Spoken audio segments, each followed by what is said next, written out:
Hello and welcome to episode 58 of the world's first Paul Weller fan podcast. I'm Dan Jennings, and 10 years ago I gave up my live streaming career as a radio presenter with one big regret: never getting to interview my hero, the legendary British musician Paul Weller. This podcast exists purely to solve that issue. Welcome to Desperately Seeking Paul. This week on the podcast, my guest is Dylan Jones, the award-winning journalist and author who served as editor of GQ for 22 years before stepping down this summer. As chairman of the British Fashion Council for Menswear, he spearheaded the launch of London's first men's fashion week, and in 2013 he was awarded an OBE for services to publishing and the fashion industry. I've enjoyed reading Dylan's interviews with Paul Weller plenty of times over the years, and as you'd expect, he's a massive Jam, Style Council and Paul Weller fan. So you're going to love this one, I promise. Let's get into it. Dylan Jones, thanks for joining me. Pleasure. Good to be here. This is lovely because you are the only other person on the planet that has had a podcast series specifically about Paul Weller. Oh, really?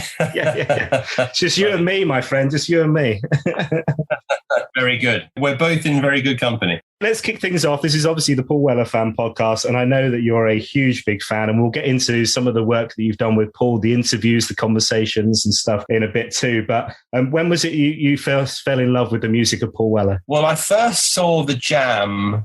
I've got very good recall about lots of things. Other things are a bit fuzzy. But I'm fairly certain I first saw the Jam, I think it was in early 77. I think it was probably at the Nag's Head in High Wycombe. I lived in and around there in various different places.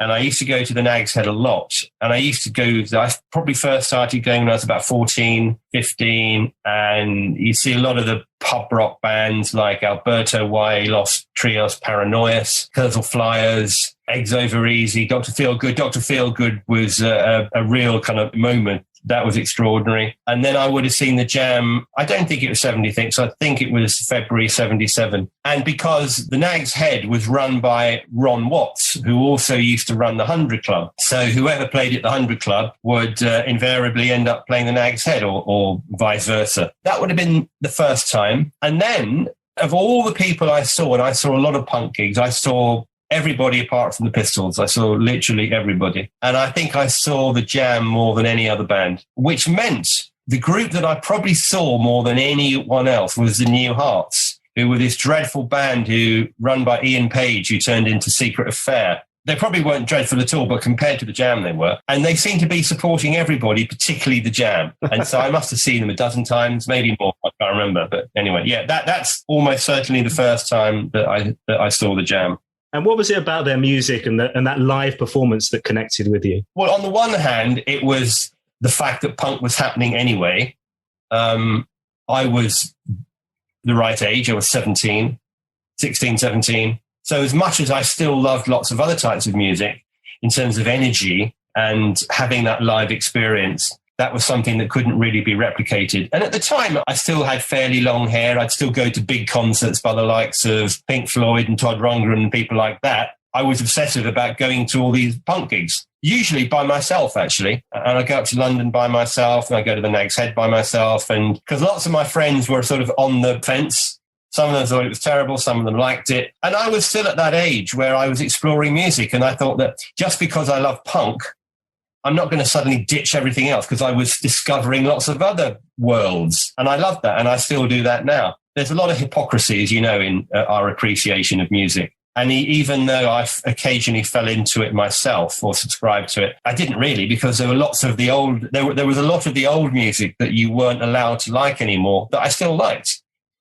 I remember when I moved to London in August 77, I moved to the Ralph West Halls of Residence, which is in Albert Bridge Road, opposite Battersea Park. And it's where you went if you'd moved to London and you were going to one of the five major art schools. If you're going to St Martin's or Chelsea or Central or Camberwell or LCP as well, London College of Printing. And it was a fantastic place to be. In the summer of 77, 800 yards from the King's Road. It was just amazing. It's the most amazing time of my life, and I loved it. I was there for about 18 months. And if you walked along the corridors in the Ralph West Halls of Residence, it was like a radio, because you'd walk along and there'd be the MC5 coming out of one doorway, there'd be Genesis coming out of the other, there'd be Eagles out of the other, there'd be the Jam here, etc., etc. It was brilliant. And I kind of liked that, and I've always liked that. And one of the things I didn't like about punk was the fact that it was so prescriptive that you had to only like a particular kind of thing. You had to dress in a particular kind of way. All of that nonsense I kind of hated, because I never liked being a part of a tribe. And I was never one of those people who would go down the King's Road on a Saturday afternoon in a gang looking for trouble. I'd walk down the King's Road on a Saturday afternoon, but I deliberately stayed out of all of that because I just thought it was silly. The Jam very quickly moved away from that punk sound, I suppose, from into new wave, and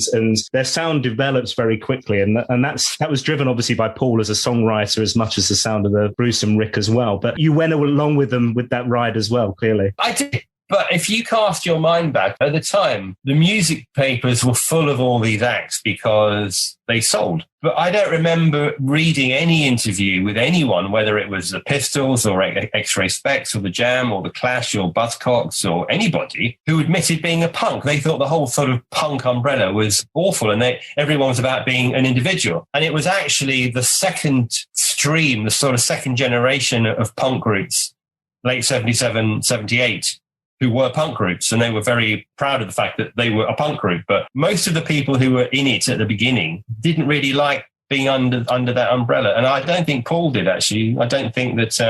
in fact, I remember, there was that misguided and much publicized infamous interview where he said that they supported the Tories, but they were quite separate from the sort of orthodox punk triumvirate, if you like. A lot of the early punks were quite dismissive of the Jam.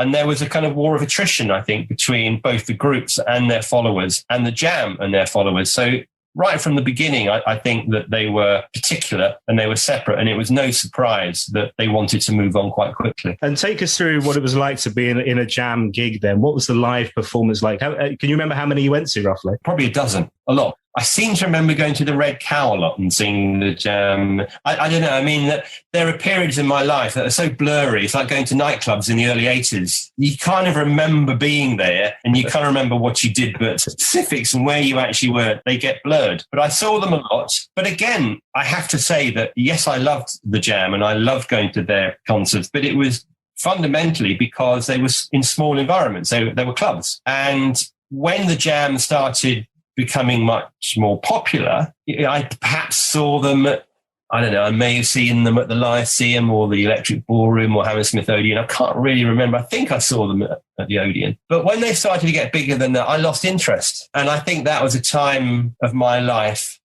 where you're constantly interested in what's new. And even though I still love the records, I didn't really have any interest in going to the Empire Pool to see somebody. Mm. And also the fan base got a lot younger and got more aggressive. I mean, I remember going to see the Smiths in 86, maybe, Brixton Academy. It was like going to the wrong football match because it was a bunch of oiks, basically. Ironically, it was like going to an England game rather than a club game because I love football and I love going to watch football, but England games, they attract a particular kind of supporter occasionally. Yeah. And big gigs were like that. And I never liked that. I never liked the hoodlum aspect of it. Never got it, hated it. Again, talking about those early punk gigs, they were incredibly violent and incredibly aggressive, but actually kind of didn't matter in that environment because it was new and it was small. There was always broken glass. I remember being at the 100 Club once, seeing Adam and the Ants, and literally a pint mug going past my ear on its way to someone's poor unfortunate's head. And it was intoxicating and it was exciting and everyone was on speed, so you were nervous all the time. But it was kind of contextualized and small. When it got bigger, it's like football hooliganism. It wasn't appealing to me. So I think that just by dint of getting bigger, your fan base changes, and that never particularly appealed to me. You weren't one of those that were devastated when the Jam split then? No, it made complete sense to me. And actually, they could have done it for me personally. They could have done it a lot earlier because I could see that in terms of the optics around the band, you could tell that Weller was frustrated. You could tell that his aspirations and what he was doing was in a limited form. I mean, my favorite Jam album is sound effects. And for me, they could have kind of like stopped there and moved on. So no, I thought it was a smart move. As a sort of budding journalist, I could understand the enormity of the proposition and the decision, but I wasn't crying about it at all. No.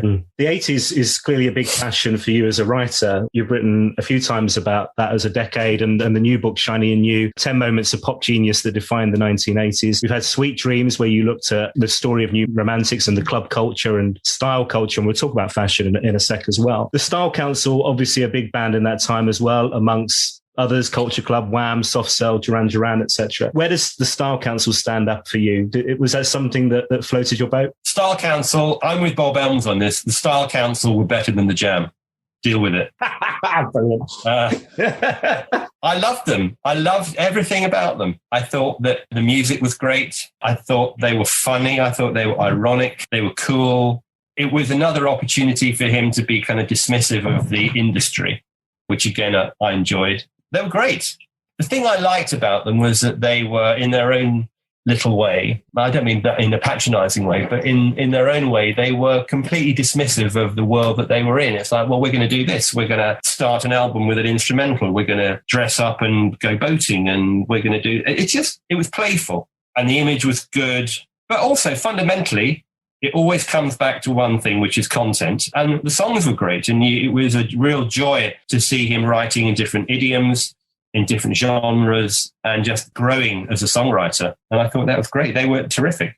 I saw them a couple of times. I saw them on various TV shows because I knew various people who were doing TV shows at the time, and they were always terrific. They were a joy to watch, and I still play those records. They're great. I mean, I still play Jam records, but probably less so. I think I probably play Style Council records more often. In fact, Confessions of a Pop Group, I love that. The whole swingle singer thing. I mean, that's very me. I love that kind of music anyway. But you have extraordinary music and mellifluous vocals and quite sort of rhapsodic instrumentation, very orchestral. And then you'd have these very kind of strident lyrics, which I always thought was a great sort of juxtaposition. There's another book of yours that I've not touched on, which was the 80s, One Day, One Decade. And the reason I was reminded of this as well was because we've just had, at the time of recording, we've just had the 36th anniversary of Live Aid. This is all about Live Aid in 1985, Saturday, 13th of July, 1985. And I remember being out the front playing, I'd have been 10, breakdancing on my lino in the front of the house, and my mum running out, bringing me, telling me to come in to watch the telly because the latest act was coming on or whatever. This idea that nearly a third of humanity knew that they were going to be that day, watching, listening to, attending Live Aid is how the book's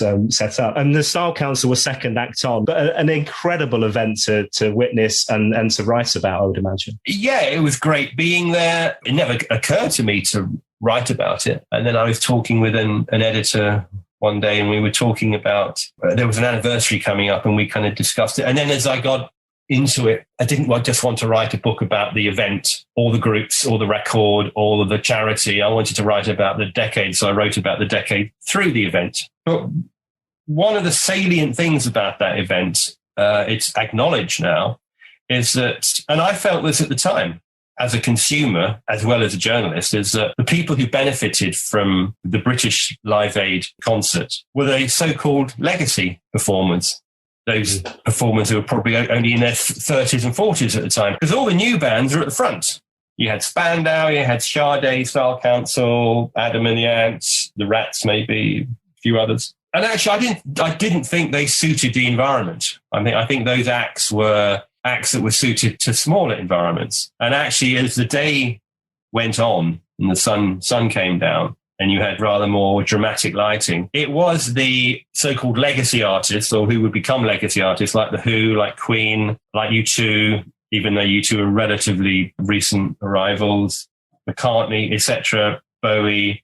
They were the ones who benefited. And after that, there was a surge, a sort of reacquaintance, a sort of global reacquaintance with acts like that. And everybody wanted to play Stadia. I remember that for years afterwards, Madonna would play Wembley, terrible. Michael Jackson would play Wembley, terrible. The only one who actually did it successfully was Prince, but he played in the round at Wembley Arena, which was terrific. And the Style Council, I mean, yeah, what an amazing thing to be at. But I don't think they gave a great account of themselves. They were fine, but I think it was the environment. Plus, it's very early in the day with our very unflattering flat lighting, a crowd that wasn't yet kind of in the groove. I mean, I went to that concert And I never really liked Queen. They just didn't do it for me. I didn't understand Queen. I thought they were old-fashioned and a bit silly. But like everyone, that performance, the Queen performance, one of the most amazing things I've ever seen. Quintessential stadium experience. In fact, when I took my daughters, or one of my daughters, to see was it called Bohemian Rhapsody, the Queen biopic? Oh, yeah. And they said they really enjoyed the Live Aid gig. I said, go on YouTube and watch it.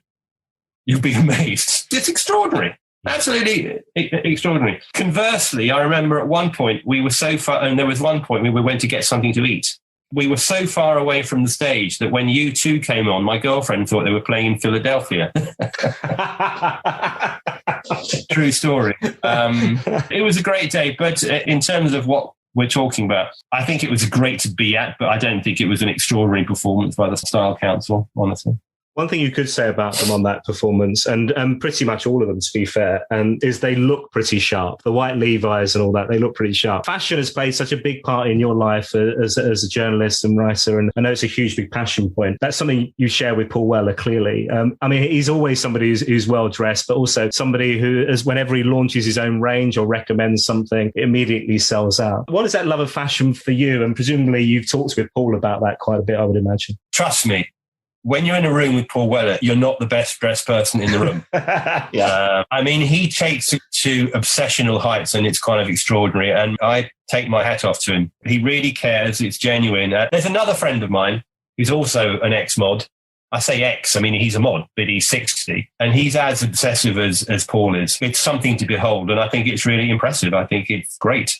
Lots of people still don't understand it. Journalists didn't really understand it in the 80s. They thought it was an affectation, but it's a real thing. And I think that, he is a well-dressed man. I remember him talking to GQ magazine, and I looked this up before this, Talking Fashion 2011. This was around the Pretty Green launch. I don't know if you remember this. So it was at the time, back in the day when Pretty Green was not owned by Sports Direct. And he launched this capsule collection, it was called. And I remember buying the lot, buying it all, and then realizing I looked absolutely ridiculous because I'm not Paul Weller. But there's this lovely quote where he said, I think the question was, did he ever want anything from his dad's wardrobe? And he said, did I ever want anything from my dad's wardrobe? Only his copies of Playboy. Which I thought was brilliant. There's something you've talked to him about in terms of his love of fashion. Yeah, and then he starts talking about something with such an attention to detail, and he talk about the minutiae of a shoe or something, or the stitching on something, and I'm like, whoa, that's even too much information for me. I love it. I find it fascinating, but it's a real obsession. But I like people who have obsessions. When was it you first met Paul? Can you remember? Properly. I mean, I bumped into him at lots of things, nothing that he would remember. In fact, when we kind of got to know each other a little bit better, I started telling him about, when I used to interview, I said I first interviewed him for The Face, and it was 87. It was when Confessions of a Pop Group came out, and it's when they had Solid Bond, which is about 200 yards from where I live now. I live at Marble Arch. And I said, you were so bloody difficult. You really were. You were git, absolute git, because he didn't want to be interviewed. Mick didn't want to be interviewed. I remember going back, and I walked back to the Face office, which is in Ossington Buildings, which is about probably a 15, 20-minute walk. And Nick Logan saying, how was it? I said, it was difficult. It was difficult. And he said, well, you can make it shorter if you want to. I said, no, I'm gonna write this because it's and the thing is, I loved the record. I loved the whole idea of the record. I loved the Style Council, and I had a respect for Paul and Mick, who I didn't really know and still don't. But yeah, it was quite a generic piece in the end, because, how many journalists have been to interview Paul Weller, Van Morrison or Lou Reed and come back and say, fuck, he's difficult. But that's fine. I know why he was. I respect him for it. But yeah, I have a wry smile when I think about that interview. But definitely you can feel that he's more comfortable about, and within himself, but certainly with interviewers and having those kind of conversations now. We'll touch on the podcast that you did last year and the more recent conversations with Mary McCartney in a sec as well. But I want to take you back to, talk about GQ for a sec. So you've been editor since 1999. You're leaving very soon with it in good health. And I have to say, I love a magazine. You can't beat that thing of something coming through the post as a subscription or buying something in the newsagents and having that physical thing in your hands and flicking through. There's that real power of print, isn't there? Well, I think so. But then I'm over 30 and so are you. Yeah, true. And I think that I don't think people should obsess about the fortunes of print and the relative demise of print.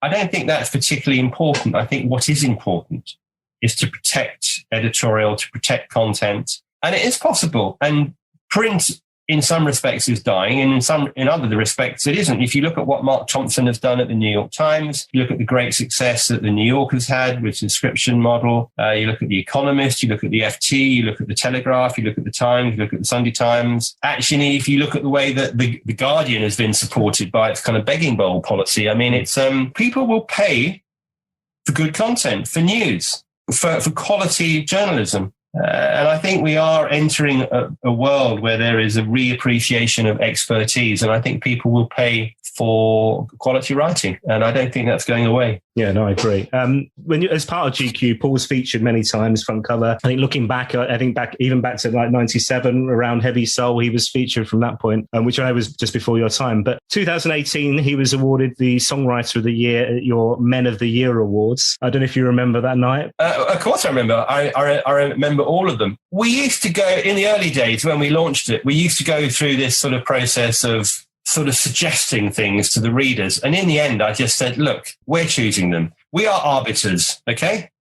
If we're doing this job, we're setting ourselves up as arbiters anyway. And I'm very comfortable with deciding halfway through the year who we're going to celebrate, because people have good years, people have mediocre years. And I've been trying to get Paul to the Men of the Year Awards forever, for 20 years. There were some people I really wanted there. The three people I really wanted there were David Bowie, Van Morrison, and Paul. And in the end, I ended up getting all of them. Bowie came, I think, in 2002 or 2003 when we were at the Natural History Museum. Van eventually came about 9 or 10 years ago when we were at the Opera House, and was a joy from beginning to end. And Paul, as you say, came to the Tate Modern in 2018. I went to pitch to him. I said, look, you don't need this. You probably don't want a night out, but this is what's happened before. These are the people we celebrated. We celebrated everybody, all the good people. We want to celebrate you because we love you, and we think that you should be celebrated for your songwriting, etc., etc., etc. I think he entered into it with some reluctance, but I think he enjoyed himself, and we made it as flattering and as easy for him as possible. And I said to him, what I say to everyone is that I want you, when you're going home in your car, I want you to be able to turn to your wife, partner, girlfriend, mistress, drug dealer, stylist, publicist, whoever, and say, you know what? I'm glad we did that. And I think he enjoyed himself. But yeah, it was a mission to get him there. He was great. People loved having him in the room. I mean, you can judge. You walk around the Men of the Year Awards and there'd be over 100 really, really, really, really famous people there every year. And I'm talking A-listers, big people. And people are walking around going, that's Paul Weller. That's Paul Weller. Fuck, that's Paul Weller.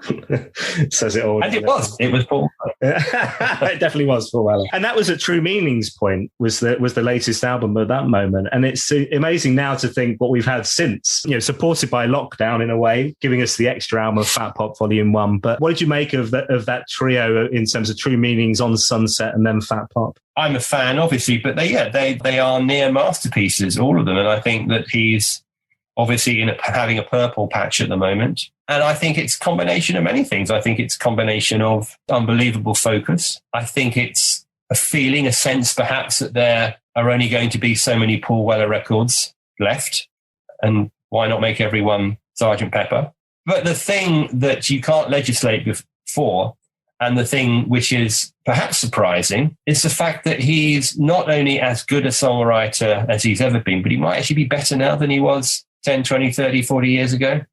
That does not often happen. I mean, Neil Tennant is very good at saying that musicians, pop stars, entertainers, they have a kind of an imperial period, and it often lasts about 7 years. And it doesn't matter how good you were, you're probably not knocking it out of the park in the way that you used to. I mean, I love Ray Davies. We all love Ray Davies, huge talent. Has he made a record that we've loved in the last 10 years? I don't think so. talent occasionally runs out and it changes and it morphs.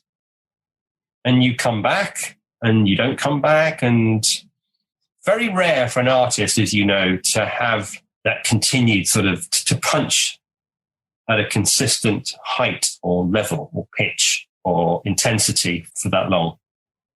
And not all Paul's records have been amazing. Some of them have been less good than others. But as you say, he's in a period at the moment where the Midas touch at the moment, everything he touches, everything he creates is good. And that's a nice thing. It's also a nice thing because it's nice to be able to say, that's great, rather than sort of massaging the stars and sort of give it an extra star because we like him. You know, You don't have to because they're all 5 stars. And I touched on at the beginning of this podcast, the conversation you had with Paul for On Sunset, which became this 3-part podcast series from official channels, as opposed to this one. When you were talking about the album, that definitely comes through that he feels that this is his moment in terms of that purple patch you talk about, but that he's really on fire and he's not entirely sure where it's coming from, but he's so comfortable that these songs are just kind of, everything just seems to be working and flowing from him. That definitely came through in the conversation you had. Good. I think that he's, and as you say, I think he's slightly more comfortable talking about that sort of side of him, the sort of creative spark. However, I don't blame anyone for not particularly enjoying promo or not wanting to do promo. In a very small way, I've had to do a lot of that stuff myself. And do you look forward to it? Most of the time you don't know.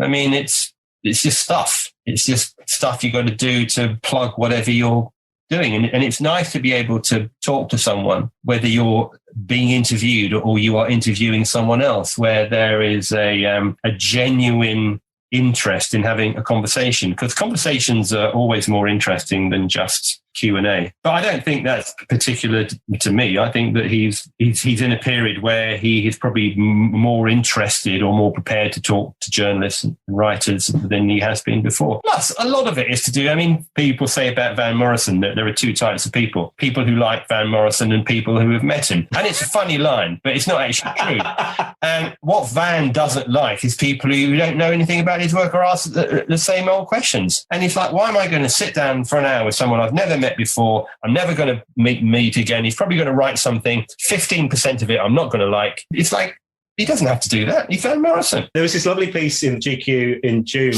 which I'd love to know how this came about, where you put Paul with Mary McCartney and they talked about so many things about lockdown and fame and booze from Paul's point of view and giving it up. And it was a very reflective piece, and the Beatles obviously came up and stuff. How did that idea came about of you putting the 2 of them together to have that conversation? You talk about conversation. That definitely came through in the article. It wasn't a Q&A in that way. It was a genuine them asking each other things and fleshing out things from each other. How did it it came about very simply because Paul had a new record out. It was good. And I couldn't, much as I love Paul and much as I love talking to him, I thought, he's not going to want to talk to me again. I've interviewed him about 6 times in the last 6 years. It's like more, probably. And also, I don't think the reader wants me to wang on about how much I like Paul Weller again. Let's try and do something different. And so we thought, why don't we put him together with Mary? Because I think Paul had asked when we gave him the award at the Men of the Year Awards in 2018. We always ask, which person would you like to give you the award? And sometimes they say Barack Obama, which is challenging, but you endeavor to get Barack Obama or whoever. And he said Mary. And I know Mary relatively well. And neither of them are falling over themselves to do stuff like this because they're quite private people. But Mary did it as a favor to Paul. We thought, well, that'd be kind of an interesting idea, wouldn't it? And then I suggested it to Paul. Paul liked the idea, and so we endeavoured to make it work. Although, obviously, they're sitting down for 2 minutes. Instead of Mary asking him lots of questions, he's just asking lots of questions about the Beatles, which actually only Paul could get away with. It turned out to be a lovely, natural conversation, and it was a lovely couple of hours, and we just stayed out of it and just captured it on film, on audio and everything. It was great. It was a very nice afternoon, and it turned into a really good piece as well. Yeah, no, it's really nice, I have to say. Hey, I've got a couple of more things to just quickly chat about. One, really, we should talk properly about the new book, Shiny and New, 10 Moments of Pop Genius that Define the 1980s. Because whilst Paul Weller and the Style Council aren't in there, the 80s is a big passion point for you because that comes through. But there are some real key periods that you dig into, which is really interesting. I think I'm not actually allowed to write books about any other subject other than the 80s. I think that if I suggested to my agent that I wanted to write a book about something else, he might raise an eyebrow, quizzical eyebrow. Having said that, I've just finished a book on the 90s, which will be out next spring. Oh, but, wow, cool. I wanted to do a follow-up to Sweet Dreams, and I want to try and redeem the rest of the 80s. I think that the 80s is still a decade which people are patronizing about. They're quite reductive about the 80s, and they still kind of treat it as though it's somehow less significant than the decades that surround it. And I don't think that's true. And so I wanted to resurrect some of those great records and talk about the way that the 80s, in my mind, is as kaleidoscopic as the 60s, because so many different things happened in the 80s. So many different forms of music happened in the 80s. Also, I think it's the first decade that wasn't linear. I think up until the 80s, pop music was linear. One thing tended to follow another. And even though you had this big explosion in the 60s, a lot of the music came out of it was very, very similar, even though there was a lot of talent that blossomed in the 60s. But in the 80s,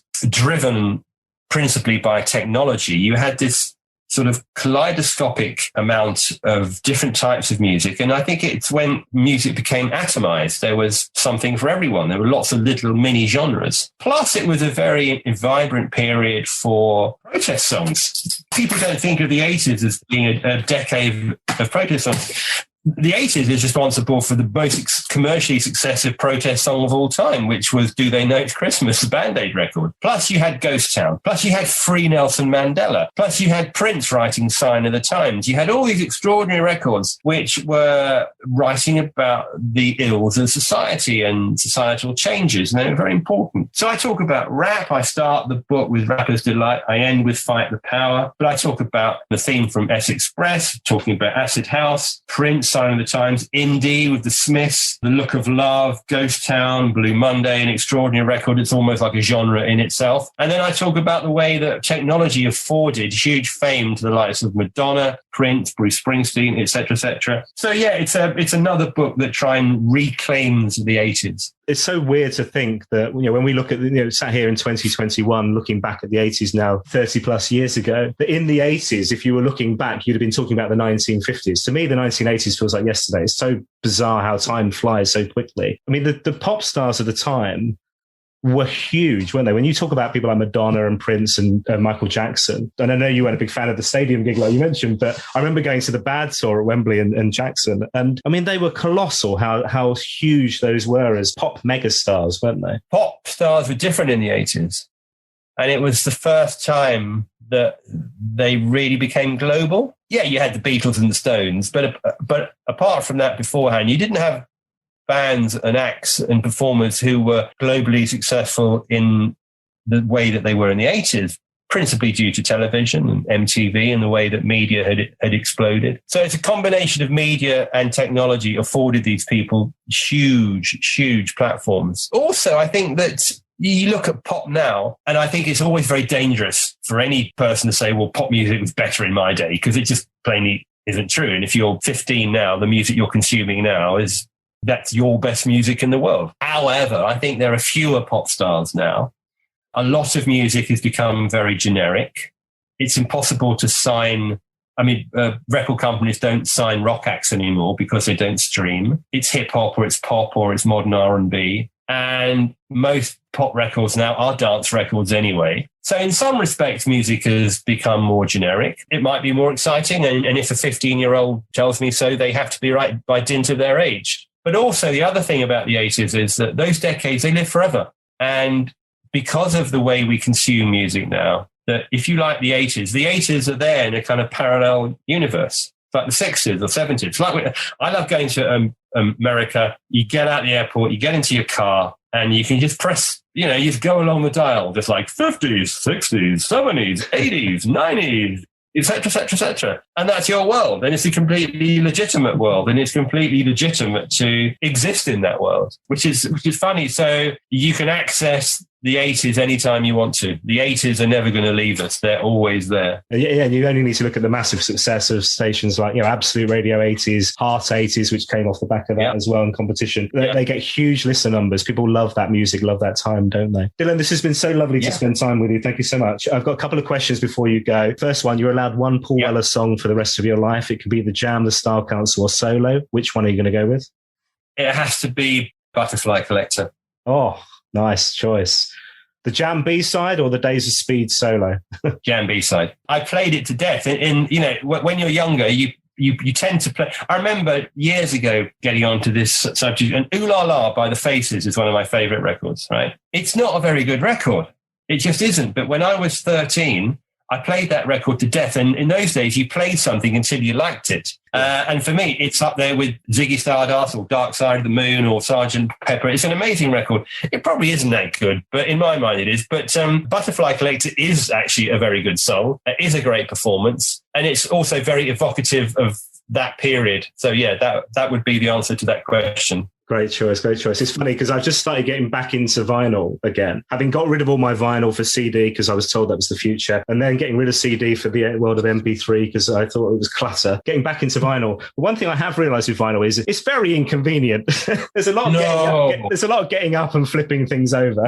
That's fine. That's fine. I just bought a new system. I got a whole new system, and I've actually enjoyed the whole process of putting. But you're right. You put a record on, and you go and you eat, and you say, well, "Hold on, it's just stopped." Because you use the music just going on forever. It's like, that was only 15, 16 minutes. Oh, but it's fine. It's fine. Enjoy vinyl. Final question. The purpose of this podcast is not least to talk to lovely people like yourself, and I do appreciate it, so thank you. But it's to get that interview with Paul Weller that I never managed during my radio career. If it happens, when it happens, what should I talk to him about? Is there a killer question or a topic you think I should cover with him? I'm not telling you.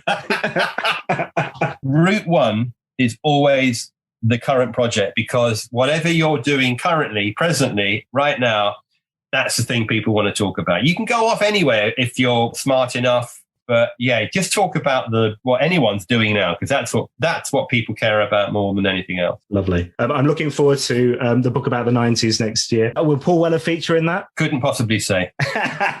Dylan, good luck for the future, my friend. Thank you so much for joining me. Thank you very much indeed. Have a great day. My thanks once again to Dylan Jones OBE, no less, for joining me on the podcast this week. You can find links in the show notes to his own Paul Weller 3-part podcast that was released for the album On Sunset, along with details of his new book, Shiny and New, 10 Moments of Pop Genius That Defined the 80s.